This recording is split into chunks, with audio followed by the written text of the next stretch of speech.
I'm KARCENO. Oh, let's talk about it. Let's talk about it. No one knows KARCENO and none of these. There's so much going on in the world, and I'm just giving my 2 cents on it. Go in and do a raid at someone's house, but you don't have an arrest warrant for them.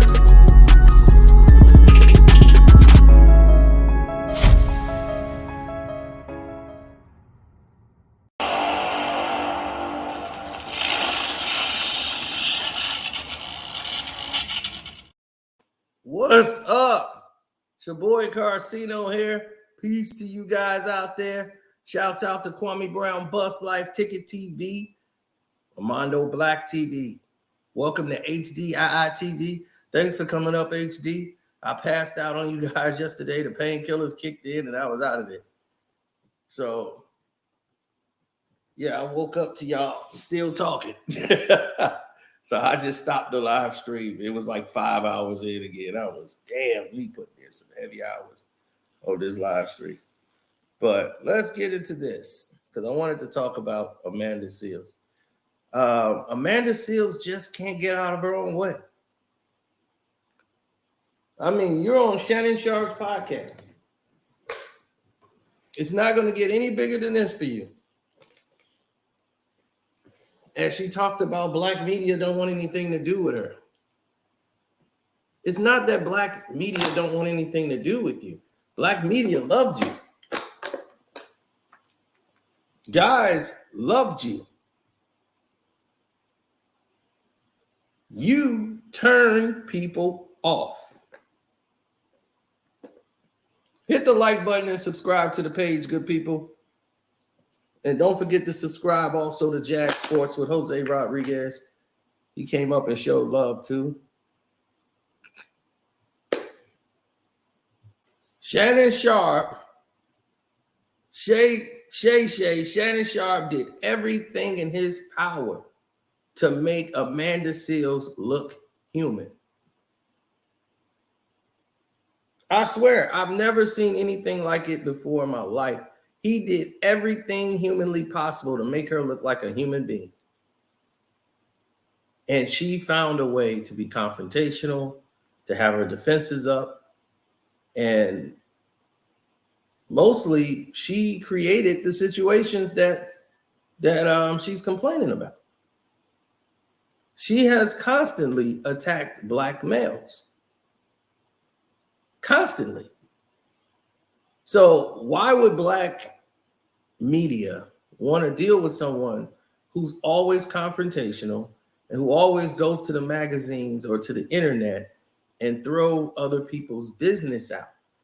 If you're in Hollywood, they frown on that. I'm not in Hollywood, so even I still have some decorum on what I'm going to say and what I'm not going to say. There's been plenty of times other people have leaked what I've already known. But I didn't say it because I'm like, whoa. I don't know. Oh, sorry about that. I don't know about this.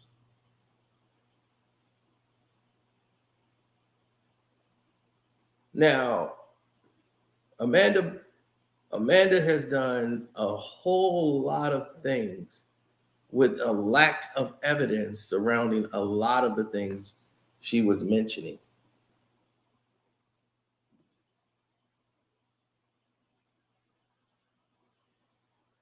Amanda went to mention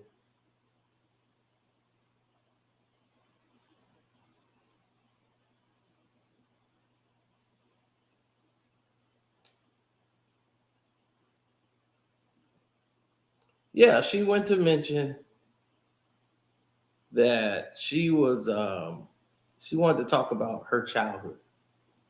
And she mentioned a teacher who tried to say that Aboriginal people came from like caveman days and stuff like that in the mountains or whatever she was saying. And she blamed it on, and she's correcting her, the teacher, and she thought it was racially related, that she targeted a group of people. And the teacher was singling her out. and she was about 10 years old. And Shannon Sharp says, well, are you sure this is about race, or, a teacher that's just, most teachers don't like to be corrected by students, especially in class in front of the other students.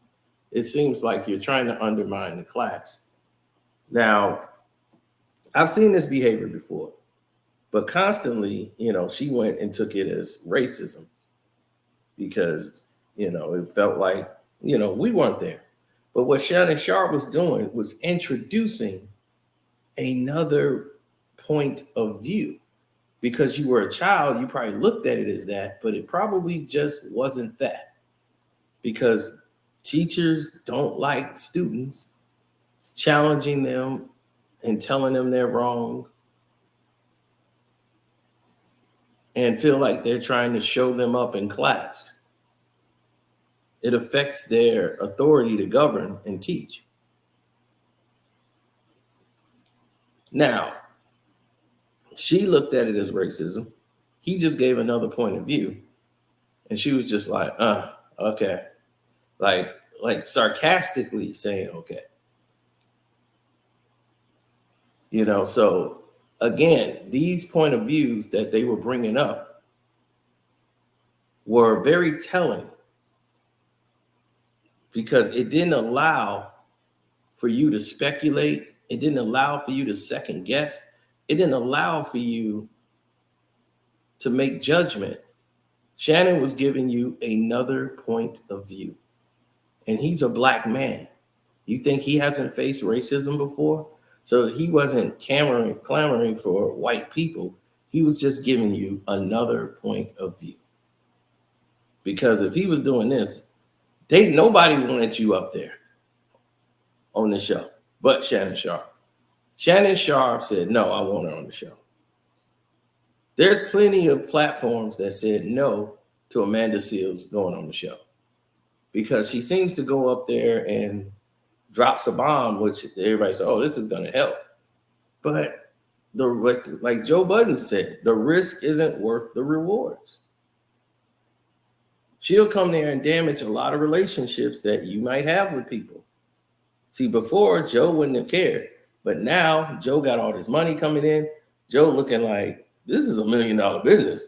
When I wasn't making no money and I was just doing this just because it was therapy for me, when the shows was actually great, it was fine. But now he's got the Amiri hats and the comfortable, fluffy jogging suits.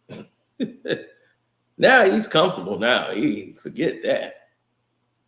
But he's going to start trimming the fat too. But that's another conversation. Trimming the fat means getting rid of people on the show because they have too many people. I'm surprised it lasted this long. I thought he'd have been trimmed it. But I guess he wanted to prove people wrong because of Rory and Maul. And everybody said, oh, this person's out the door, that person's out the door. I think he wanted to kind of prove people wrong. Like, no, I'm going to hold on to them, even though they bring no value to the show.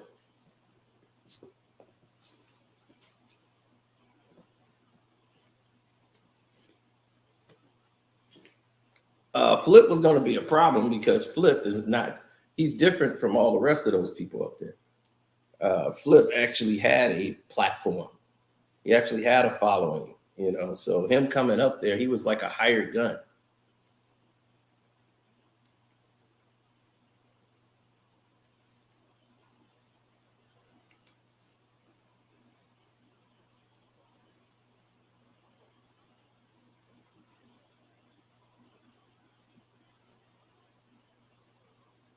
Absolutely. Now, let's take this and other, so you guys can have a full, clear picture. So I'm not targeting this woman. Well, like there was a scene, a part where she was talking about racist kids. And she was, these kids was racist. And Shannon was like, are you sure, they were racist kids or were they just kids? because kids, I don't look at kids as racist. I don't. A kid can say some racist things, but I don't look at the kid as racist. Kids normally pick up 90% of what they know from the household they live in. So they run with those ideals outside because they feel safe with saying it because it's said in their household. He's like, they could have gotten that from a friend. They're running with the wrong crowd. Well, was it allowed? It all reflects on the parents. So if you hear a kid saying racist statements, as a kid, then you have to challenge the parents. Once they're adults, they're able to process right from wrong and know what not to do and what's insensitive and what isn't. And they continuously go down this pattern of behavior. That's because the circle that they're running in are people just like them. And they're okay with it.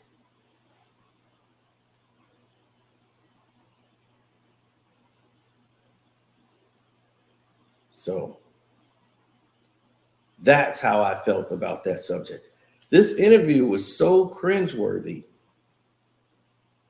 And she was so offended. Shannon Sharp asked her, was her mother white? Because I guess he wasn't paying attention when she said that her mother was Trinidadian. And then he's reading the cue cards, like, so your mama's white. Oh, okay, I'm sorry. She ain't white. She married white. Oh, she didn't marry white. So whoever's on your team, Shannon Sharp, who write these questions out, they're screwing you over. You see, here's the problem. She had already answered something that is on your question. You should pretty much know your questions and be like, okay, well, I kind of got the answer to that because she explained it already. So you should have just skipped that one and went to the next question. But now her defenses is up and she's triggered because this is probably a trauma for her because people look at her and think she's mixed because they say, oh, she looked like Alicia Keys. Yeah, this girl that looks like Alicia Keys. What's her name? Amanda Seales. And all of these things happen to her in life, and it seems to always be against her. Whenever she's doing something, she's always the victim. So her story seemed to implicate other people against her. Now, there was a show called Insecure, which I didn't watch. Only time I would even think about watching that show is when I was with the girl who I was dating because I'm trying to get to bang her at the end of the show. Now, that's the only time I've shown any interest in this show. I'll be like, yeah, I can come over and watch it. Yeah, Insecure with you. Knowing that ain't my intentions. So I'm sitting there with her. She's watching the show. And basically, the show is about men ain't it. Black men ain't it. And black women just doing whatever they want to do and making the black men look like puppets. It's a very demeaning show for anybody who's ever seen or watched it if you're a black man. You might feel different, but that's what I took from it. And black men were doing things that I could never see a black man do.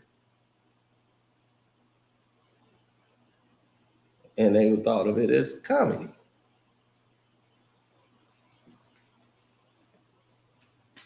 Now, as for me,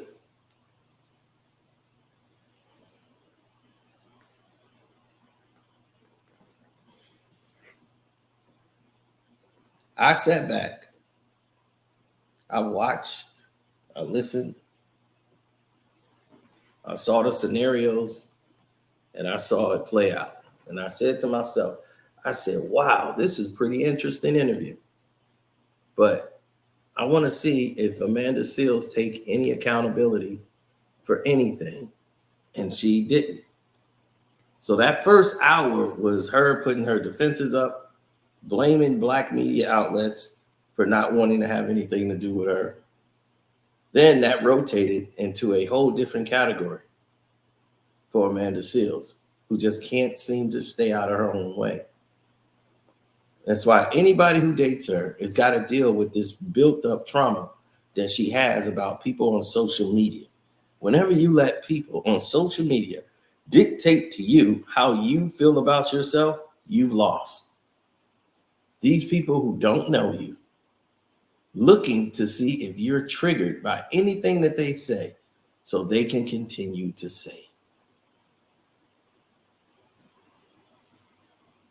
You have to rise above and realize, I know because I get told crazy stuff every day. Every day they call me some of everything up in the book, all because they're trying to defend someone that they like. Because I'm not talking about them. I don't even know them. So they'll do anything, say anything to try to make it work. Now,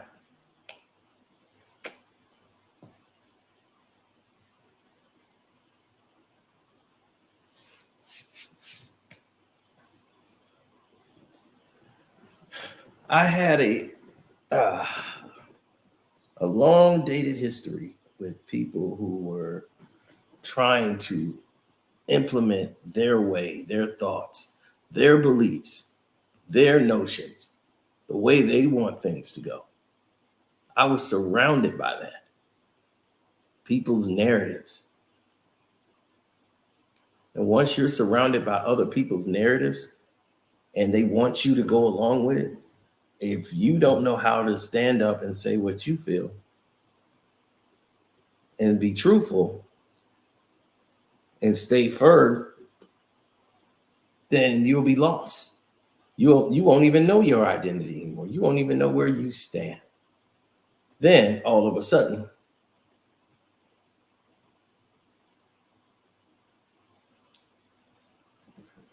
here's the problem in that scenario. Sometimes, right, you might disagree with something. You don't need to say it all the time.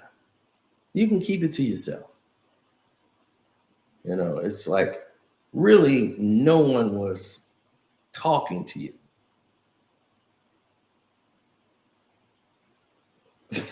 So if somebody else was saying something, I could see if they asked your opinion and you didn't want to jump in. Some people jump in with their opinions.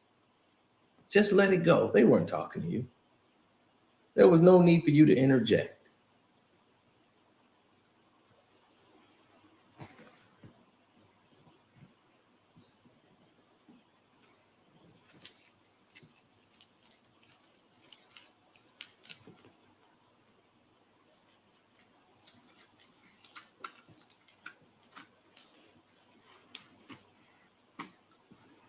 Well, telling someone what they should do, what they shouldn't do, these are narratives that get the black man in trouble, the black woman in trouble, but normally the black man.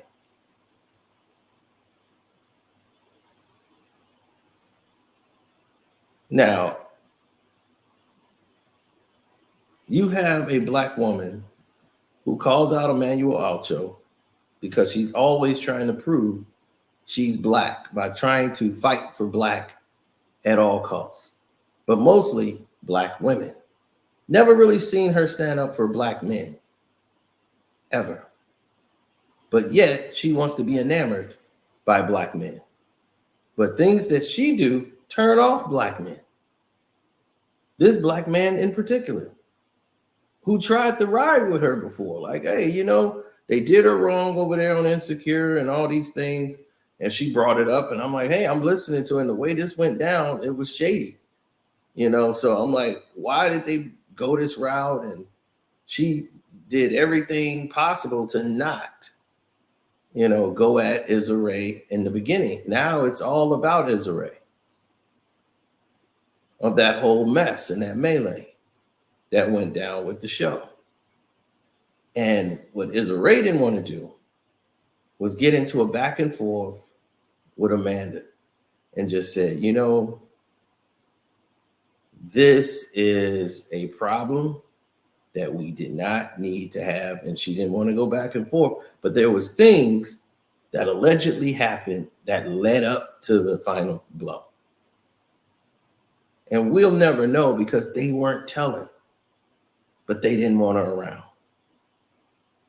So whatever these things was, and she's telling her side of the story, like this was just dirty. They didn't even invite me to the rap party and all this stuff. And this is just ridiculous.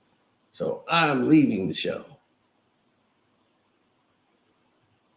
So this whole thing set off a chain reaction because everybody loved Amanda. So people were running to her aid. But like I said, she appears to only care about appeasing to one group, Black women. So you go on a Black man show, Shannon Sharpe, Club Shay Shay, and complain because Joe Budden and all these other platforms, and she screamed, Black media doesn't want anything to do with her. Even though she hosted just 3 years ago during the pandemic, the BET Awards from her house during the pandemic. But nobody in Hollywood wants to deal with her, according to her. The reason why a lot of these Black media sites or whatever, they don't really want to deal with Amanda is they know that there's going to be some type of repercussions. She's going to say something. She's going to get offended by something that happened on the show, and then she's going to turn on the program. Joe Budden, the last thing he needs is another Black woman coming on the show talking about how bad her experience was and taking more Black women away from the program. That's something he don't want to deal with anymore. I understand it. I get it.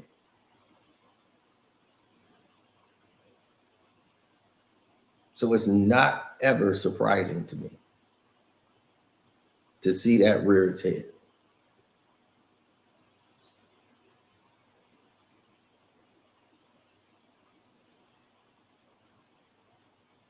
Oh yeah, hit the like button, good people. If you just got here, subscribe to the page. We're talking about Amanda Seales and what she's been going through in the Club Shay Shay interview. So definitely, if you're listening, this is one for you.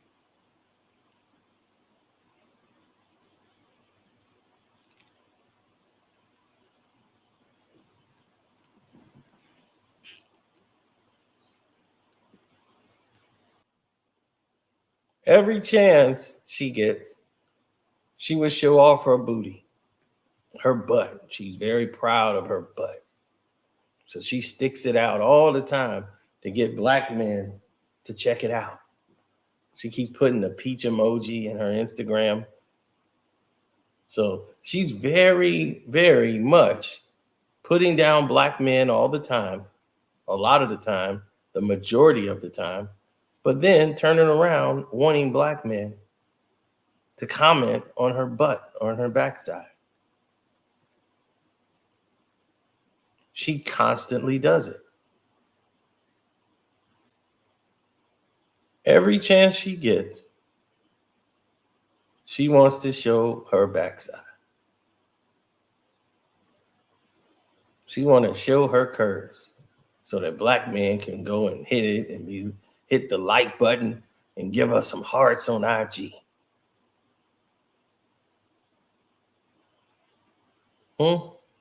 So you can say, "Oh, look at me," and then when they pay attention to you, ew, they're so thirsty. How many times we've seen that, fellas, as Black men?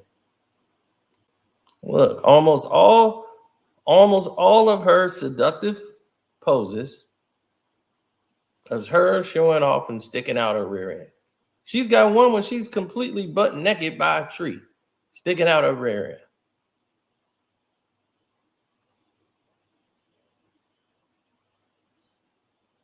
For attention. Now, let's give some examples of some of the egregious things that she has done.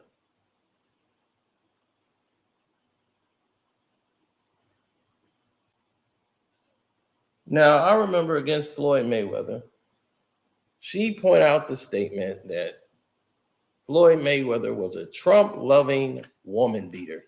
How dare you support this man? Without ever having a conversation with Floyd or knowing Floyd, she went out and made this statement about him.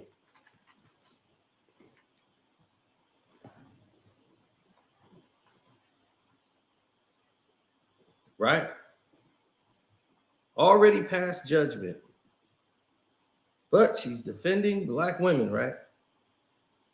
So he had to be a Trump-loving woman beater. That was the problem. Can't do that and like Trump. And all Floyd Mayweather said was, I didn't say I even voted for Trump. He just said Donald Trump was my friend like he was all the rest of these other guys. They were all friends of Donald Trump. And you know what happened? They turned against him. They sat there, became judge, jury, and executioner against Donald Trump. Yep, they sure did. All these people who was friends of him, all of a sudden said, oh, he's bad for business. I got to step away from him. So it was like, I'm not going to be that guy. I'm not going to say he's not my friend and like I don't acknowledge who he is. He was friends with me and stood by me. So why wouldn't I stand by him?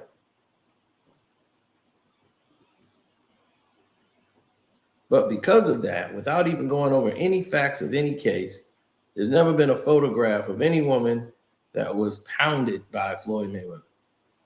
TMZ don't have it, nothing.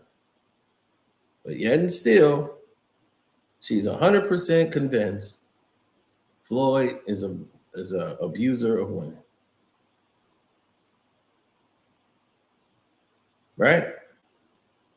Let's attack a black man who thinks for himself, makes his own decision.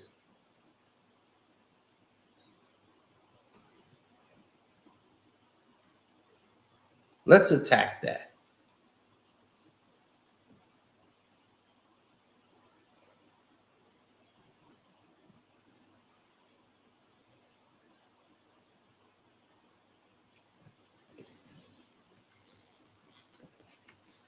Now, what was the other narrative that was out there? Because there were a lot.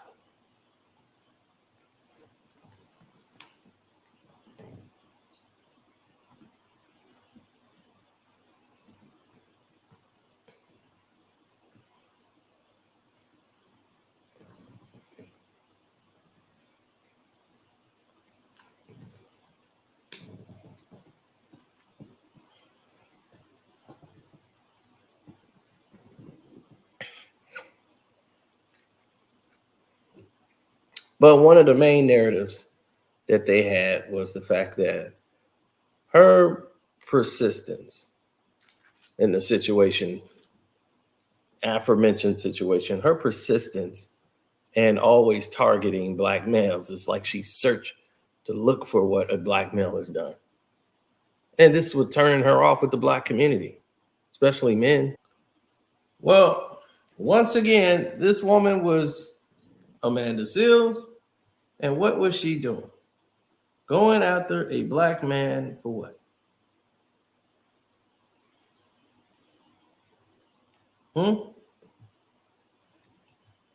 What egregious act did she do this time?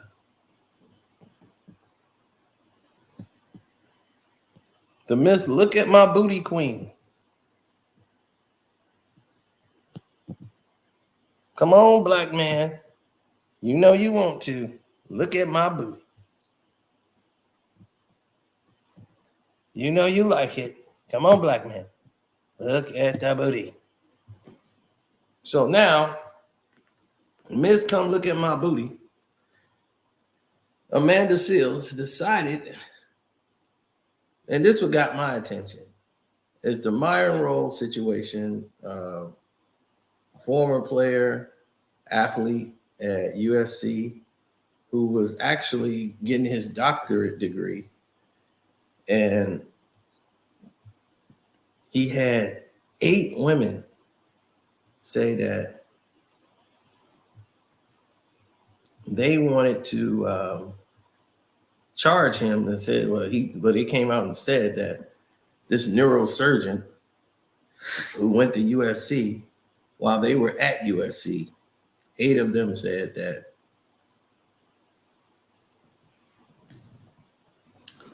they were attacked by Myron Rolle. So Amanda Seales found herself the person that had to explain and talk about it. So the former NFL player, Myron Rolle, went to USC, who became a neurosurgeon, right? Amanda recounted her experience with an unnamed man on her podcast. At the time, it was called Small Doses. And during that interview on The Breakfast Club, she described a man who contacted her on the internet and had spoken with her on the phone. And in February, she posted a video on social media naming Rolle as the man she described. So right away, this goes into all this attention that she was talking about, right? And she says, on my podcast, in the Breakfast Club, I spoke about an individual who approached me on the internet. They spoke on the phone, and they said something troubling things in the conversation that made me take a step back. With literally no investigation, it was brought to my attention he had sexually harassed a woman by opening the door when she came to meet him for a date, butt naked. And then telling her she was the one overreacting.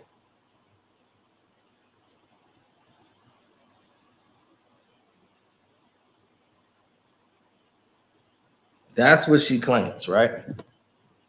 She said, when I spoke to him on my podcast, spoke about him rather on the podcast, I didn't say his name. I literally just said a couple of characteristics about him, and it has been shocking and incredibly discomforting to me how many women, 8 as of tonight, that have come forward to say his name.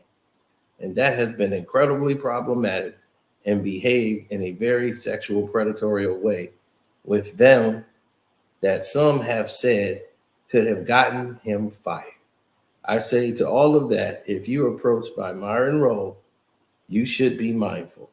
I don't have empirical proof, but I have enough women come forward to say that he was incredibly inappropriate with them, that I feel it would be inappropriate of me not to put the word out there that there's a man that is not okay, being okay with women. So right away, with no evidence, right? Numerous outlets reported that Seales had accused him of doing these things to her. And she says, and she was putting that man's job in jeopardy, everything. So black men are seeing this. A black man in the NFL who becomes a neurosurgeon, right? That's very rare.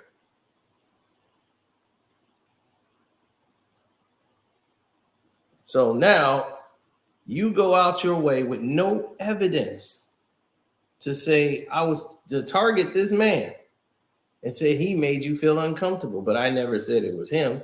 And it's funny how all these women come forward and they said his name, 8 of them, according to her.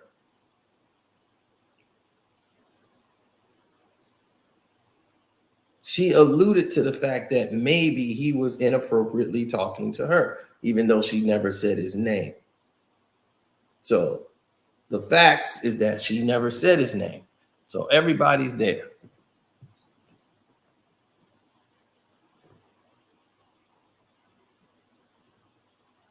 So without any evidence, just for these women calling into his show, he had allegedly done more than that to other women. Many of these women trusted her enough to confide in her, and she was tasked with the moral conundrum to warn others while still protecting the anonymity of the women. Though she went out her way to try to break down and describe who she was talking about.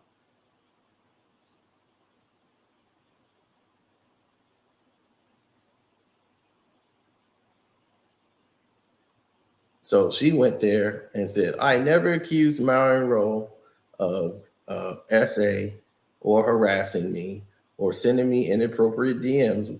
What I did was say that via DM, several women have approached me accusing him of SA and harassing them.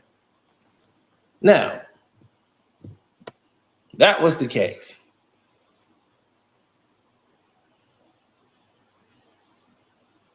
Now, somehow,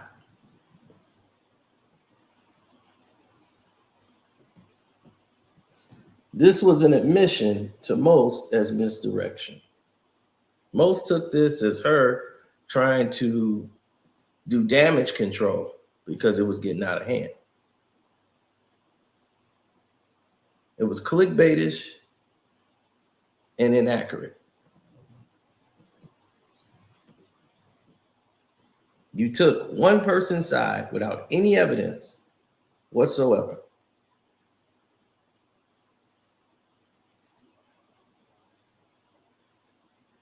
So her backtracking statements and going out to make sure was to prevent herself from being sued.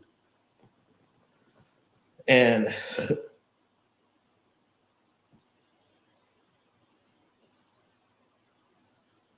yeah, if this man was doing something wrong to women, these women have, instead of going to Amanda Seals, they can go to a court of law and actually go ahead and file charges against this man. With no charges seem to be in place for Myron Rowe whatsoever, she's basically trying to start a revolution of getting people together to go after him. Now, she accused him of being problematic with her over the phone. She then went on to say a bunch of unnamed women told her about Rowe, but didn't explain how and in what way, before saying a woman said Rowe answered the door to his house one time naked before a date. That's it.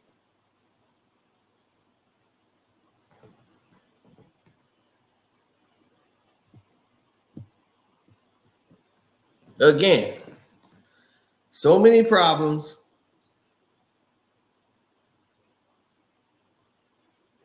Right? So many problems, so little time. But it seemed to always be around one person. Right?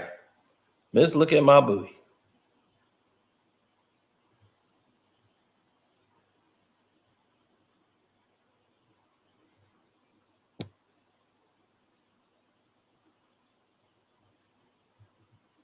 So, Miss Strong Black Woman, Miss Look at My Booty, rubbed a lot of black men wrong in there because we know how black athletes get blasted and shamed. And she probably was a woman who got curbed if that conversation even took place.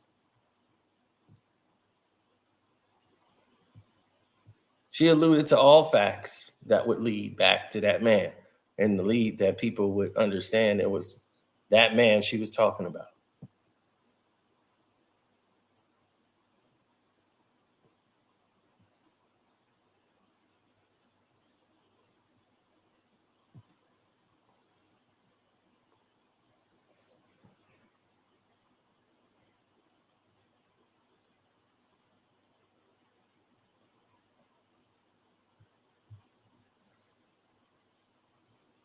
Now, is it a coincidence that all her relationships end up bad? Hmm. Is that a coinky dink?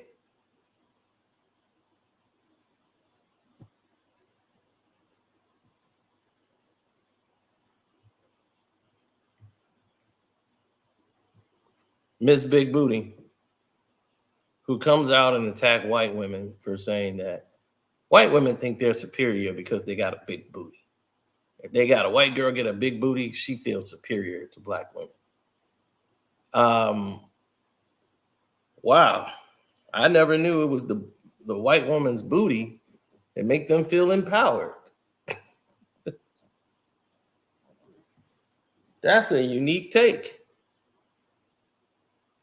Who would be thinking about that? A woman who's very insecure about her own status that she needs to get, oh my God, she needs to get admiration.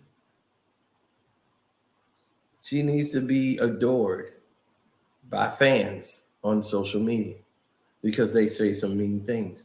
But if she sticks her butt out, here come the positive comments. So now she's going to empower black women by saying white women feel they're superior because if they got a big booty. So what about the white women that feel empowered that got the ironing board? There's been plenty of them. They feel empowered, period. Like I said, it's how you were raised.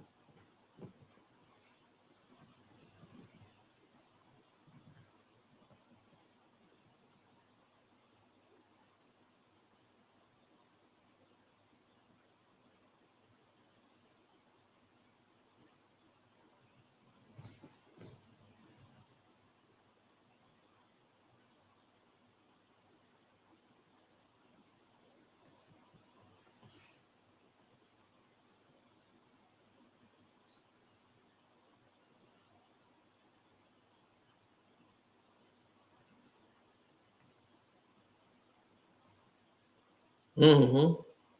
Don't forget to hit the like button, good people. I know y'all been here for a minute, doing y'all own thing, keeping it real, repping and stepping.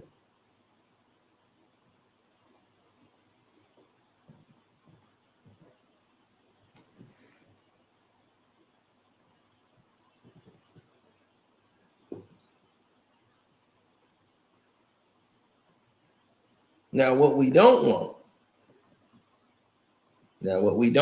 and don't need is for somebody to come in here and tell us something other than.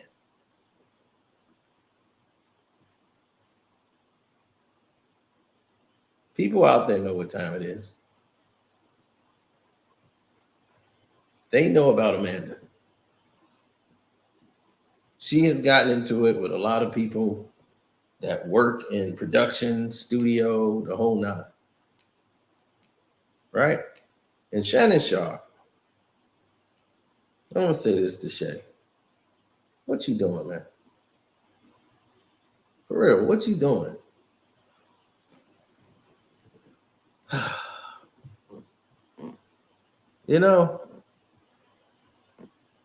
Shannon Sharp, when he came up with Club Shay Shay, it was one of the best shows out. Without any other drama. It was a great show that people watched anyway. We didn't need all the extra. Right?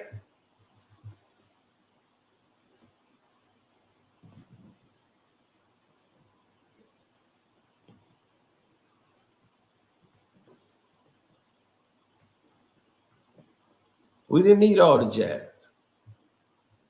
We knew, and what we had, we were cool with. We had Uncle Shay.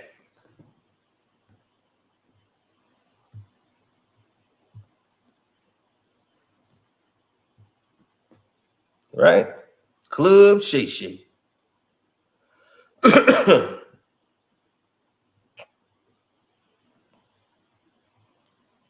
But what are we seeing here mostly? This show has changed direction so so much since the Cat Williams success that the people that run this show,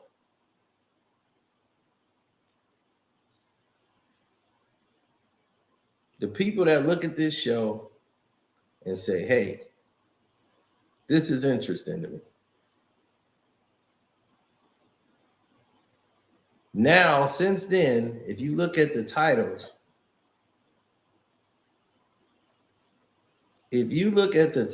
of the show,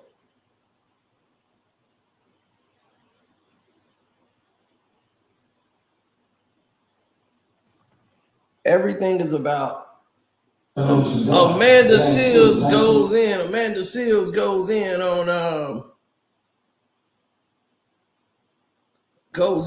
Issa Rae and Emmanuel Ocho. That's the title for a whole 1 hour plus interview.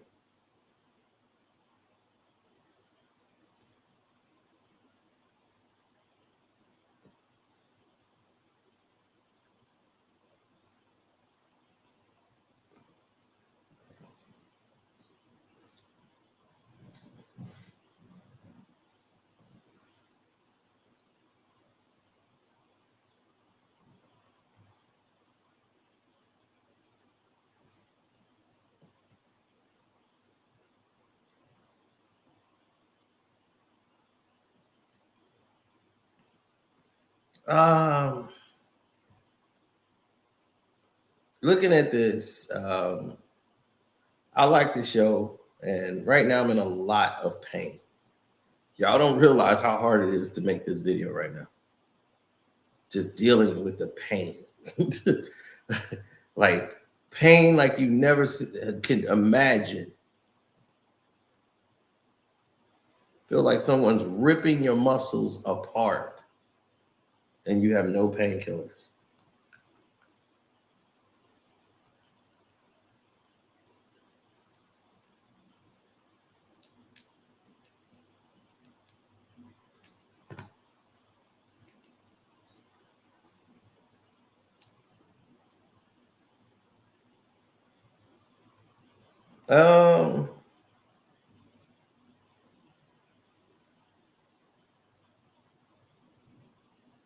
Well, when you start to see and recognize what's on the table, you start to see what's actually transpiring with a lot of these people in the game, and you go, okay, I get it.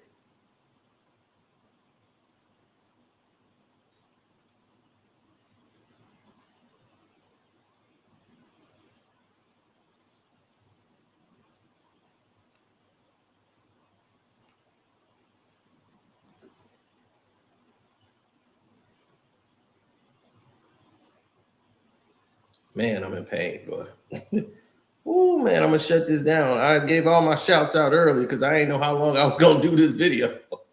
So shouts out to you guys, all the people that's listening, subscribe to the page. Yeah, I get ready to go to the hospital soon, so I have to endure into my appointment.